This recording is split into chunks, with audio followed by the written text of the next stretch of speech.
This is your 20-minute podcast where we do our best to give you useful information in 20 minutes or less. Today's podcast is brought to you by Audible. Get a free audiobook download and 30-day free trial at audibletrial.com/your 20-minute podcast. Over 180,000 titles to choose from for your iPhone, Android, Kindle, or MP3 player. Now, here's your host, David Brower. Welcome back to your 20-minute podcast with your host, David Brower, and our special guest today, Curtis Bailey from St. Louis. Greetings, Curtis. Hi, David. How are you? I'm great. Thank you so much. And thanks for what you do. I was really intrigued about how you work with people on scams. You're the co-director of the Senior Scam Action Associates, devoted to educating seniors, their caregivers, and professionals that work with seniors about how to protect themselves from scams and fraud. He is the co-host of the Scammercast Podcast on the Two Guys Talking Podcast Network. So it seems like the scams keep escalating month by month, year by year. Is that a real perception that you have too? Absolutely, David. They are not going away. The scammers continue to recycle scams that maybe we thought had been taken care of and were buried and in the past, but they come back. They, for instance, the tax scam, now that we're in tax season here in the U.S., it was a huge problem last year, and we hammered on it education-wise. And you know what? It has come back again with a vengeance, and more people fall for them. So this is a problem that's just not going to go away. Unbelievable. And I can't imagine how difficult it is to get people informed and educated, especially as the baby boomers increase and that senior scam group, if you will, is just more and more prevalent. Yeah, it's an interesting challenge. The baby boomers as a demographic are among the largest group that joins the computer world, if you will, every day. They're signing on online, they're on social media, and so they're starting to really take advantage of the technology, which is a dual-edged sword, right? Because on the one hand, we can do so much good with social media and the internet. It keeps families that are often scattered about the country or even the world, it keeps them close. But on the flip side of that, you have opportunities for criminals to exploit older folks who tend to be trusting, naive. Maybe, I hate to use that word because it has a negative connotation, and I don't mean it that way. Just they don't understand that it's very easy for a scammer to hide behind a computer screen or an anonymous profile and manipulate them. Yeah, I think naive is a good word when it comes to the computer experience, because they are naive a lot of times about I just got on here to connect with my granddaughter, and now I'm getting all these people interested in talking to me. Isn't it great? Yeah, I just the other day had a dear client. My base law practice is in the field of estate planning / elder law. So I work with individuals and families on creating estate plans, wills, and powers of attorney and things. And I had a dear client whose husband had passed away not too long ago, and I was updating her estate plan, and she was telling me that she had just joined Facebook. And she had an old high school friend reach out to her. And after, a couple minutes of instant message catching up, proceeds to tell her that, hey, I just won, $10,000, and all you have to do is go talk to this guy and get registered. I saw your name on the winners list. And, initially it tinkled a little bell, but she continued on, and she actually made contact with the second individual. And finally, when he was asking her for Social Security number for tax reasons and things, she cut off the contact. So those kinds of things just happen all the time. And unfortunately, it's so easy for our older adults in this country to fall victim to it. Boy, no question about it. And good for her to have the red flag come up and say, oh, I'm out of here. Exactly. And that's what we try to do. My partner, Art Maines, who is a licensed clinical social worker and wrote a book called Scammed: 3 Steps to Help Your Elder Parents and Yourself, based on his experiences helping his stepdad recover from a scam. We know we're not going to solve the problem, the two of us, but what we want to do is at least plant a seed in the older adult's mind, in their family members' minds, or in the professionals that work with older adults' minds that maybe we need to investigate a little further, or maybe we need to stop for a moment before we take action. And if we can accomplish that, then we've gone a long ways to defeating the scammer. Boy, absolutely right. Good for you. And more, I think, like AARP as an example, I think they've given more pages to scams in recent years than they ever used to.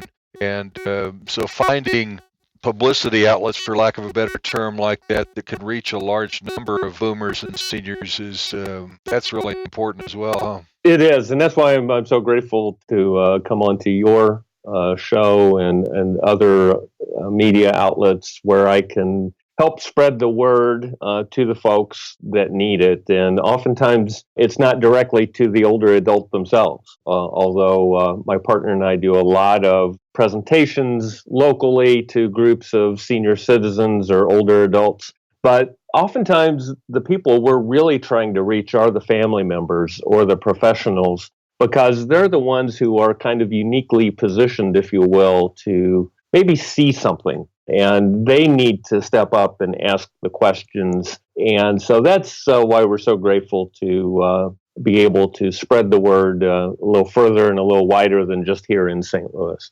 Boy, that makes a lot of sense. If you're sitting around the dinner table with your mom, dad, step parents, whatever, and maybe it's only once a month, but you hear a little red flag that comes up about, I was talking to this guy. Sure. And man, if they can pay attention to those kinds of things, that'll go a long way in helping folks, won't it? Very much so. And it's a delicate dance. Don't get me wrong. As I've delved into this subject, into this topic, I've found that it's much more related to emotions, believe it or not, than anything. I can give tips on what to look for and what to stay away from, in emails and instant message contacts and things like that. But when you boil it down behind those things, it's all about emotions. And the scammers are absolutely masterful at manipulating emotions. And whether it's fear or whether it's the loneliness that so many of our older adults face. And those are the things, those emotional cues are really the things that we want the family members and the professionals to pick up on, because that's where it gets messy sometimes, if you will, is wading into those emotional issues. Boy, I remember back in the day, I used to train salespeople, and one of the things that we always taught everybody was 80% of every buying decision is based on emotion. So you never ask, what do you think of that? You always ask, how do you feel about that? Right, yeah. Right. Absolutely. And that's what these guys and gals, these fraud experts are really expert at, is appealing to those basic emotions, really.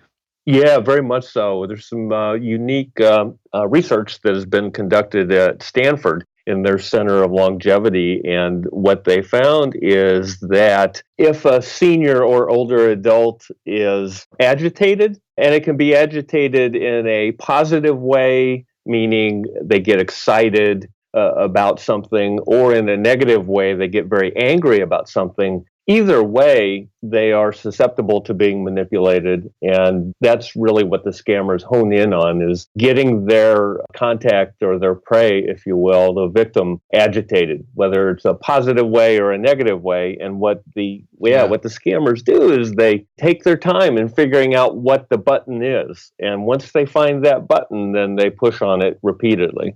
Yeah, and if you're a senior alone, and more often than not, well, whether they admit it or not, they're craving conversation, and so those folks are able to appeal to that, aren't they? Oh, you bet. I mean, it's amazing how consistently we hear from people who have been victims or close to being victims. How nice, how charming these people are. Usually on the phone, asking them about family members, and so on and so forth. Yeah. And you're right, it absolutely is preying on that senior's loneliness, and they're master at it. We had a lady here in the St. Louis area that lost over $250,000 to scammers. I mean, it was all of her retirement funds. Art Main's stepdad, who fell victim to a phony sweepstakes scam, lost almost $70,000. And people stop, and it's easy for us to look at it and say, well, how in the world could anybody fall for that to that level and that extent? And all I say back is these folks are master manipulators. And once they set the hook, it's very easy to follow along. And before you know it, you have potentially lost your entire retirement savings. Well, and you don't know it till you're done, and it's sure easy for us on the outside to judge because we haven't walked in their shoes even remotely, That's very true. And one strong message we try to send is, look, victims are not stupid people. They are victims of criminals. They've been manipulated. They need help. Oftentimes, though, they're going to push back. They're going to deny it. And that's a huge hurdle that family members or professionals have to get over, is the fact that the victim just doesn't believe they've been scammed. Yeah. They truly believe that sweepstakes award is coming, or that car is coming, or whatever the quote unquote prize is. But and the other thing I would think is sometimes after the fact, they realize they've been scammed and they feel so guilty about it, they're not going to admit it anyway. Yeah, the shame is intense. It really is. I mean, there have been some attempts to estimate how much money a year is lost to scammers, and the results kind of vary all across the board. There's a study out there that suggests as much as $36 billion a year is lost to criminals. And all I can say is there are two conclusions that we can absolutely draw, and that is, number one, a lot of people are victimized to the tune of a lot of money. I don't know how much, but it's a lot, okay? Right. And the second conclusion that you can draw is that it is an underreported event because of shame. And that's one reason why we do want to talk to the older adults, is we want them to overcome that feeling of shame and embarrassment and report it, number one, and ask for help. There's always a fear, I think, as we get older, that we're going to somehow lose control and that people are going to swoop in and take away our rights to do things. And we need to get older adults over that hurdle, if you will, so that family members and professionals can help them. What kind of legal tools could a caregiver use, as an example, to help seniors recover from or even prevent scams? Well, first and foremost, I'm sure every state recognizes a document called a power of attorney.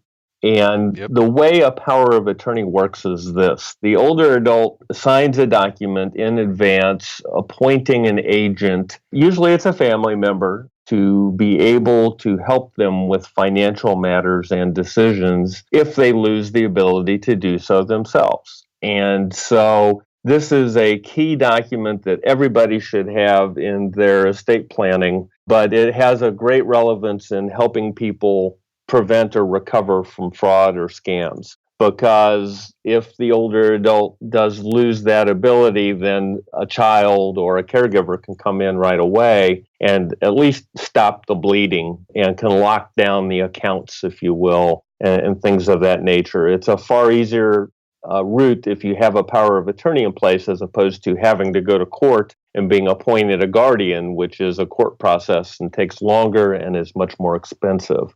So first and foremost, it's have a power of attorney in place. Have frank, in-depth conversations with the older adults in your life about these kinds of things, and have a plan in place on how you're going to deal with it from day one if it ever does become a problem. And I would think just having a conversation just about a power of attorney, alone, and saying, hey, we want to do this to, in case something happens, in case you need our help down the road, blah, blah, blah, and have these real kind of comfortable, easy reasons for them to agree to it. And then, oh, by the way, there's a lot of scams out there. And so I want you to feel comfortable in letting me know if you get phone calls or emails or things like that you're not 100% sure about, because this power of attorney will help me to protect you. Absolutely. I mean, you have encapsulated it perfectly, David.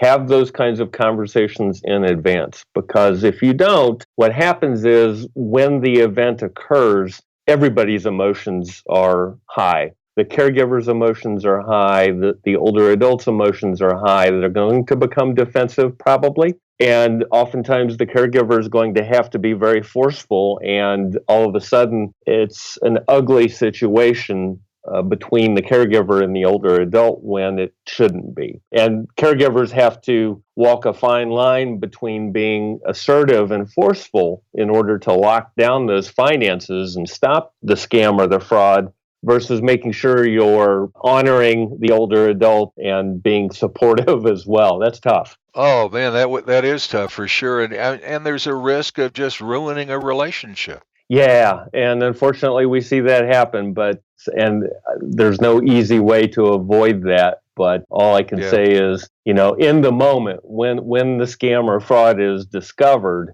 and if it's still ongoing, the caregiver has to be assertive in stopping it, at least, so that we can protect the finances as much as possible. Absolutely. Wow, great conversation. This has really gone by quickly, Curtis. I'm sorry. I really appreciate it. How can folks get a hold of you? I know you're a co-host of the Scammercast Podcast on the Two Guys Talking Podcast Network. I assume that's available through iTunes and other type venues, It is, David. Right? Yeah, we're on iTunes and Stitcher and Google Play. You can find us on Facebook under Scammercast. You can find me personally on LinkedIn or Facebook, or also on Twitter. My Twitter handle is Bailey Law and the number 1. And so we try to provide education and assistance as much as we can. As a lawyer, I'm licensed in Missouri and Illinois, so I can certainly help from a legal standpoint specifically on those two states. And for folks that contact me that don't live in Missouri or Illinois, I'm usually able to find them help of a legal nature where they live. And you've got a blog that I would assume has a lot of this information in it that people should contact or reach out to, right? Absolutely. I do. And we post information there. We post information in our various podcast episodes. So we encourage people to take advantage of it. Terrific. So the website is scammercast.com. And you can email Curtis at seniorscamteam@gmail.com and check them out on Facebook, LinkedIn, and their blog. Fascinating stuff, and I hope we just touch one senior. It'll make the show worthwhile, right? Absolutely. And David, thank you so much for the opportunity to be with you. You bet, Curtis. Really been a joy. Curtis Bailey practices law in St. Louis and has been our special guest today on your 20-minute podcast with David Brower. Be sure to follow us on Facebook at facebook.com/your 20-minute podcast. Until next time, don't forget to download your free audiobook at audibletrial.com/your 20-minute podcast. That's audibletrial.com/your 20-minute podcast for your free audiobook. And thanks for listening to your 20-minute podcast with David Brower.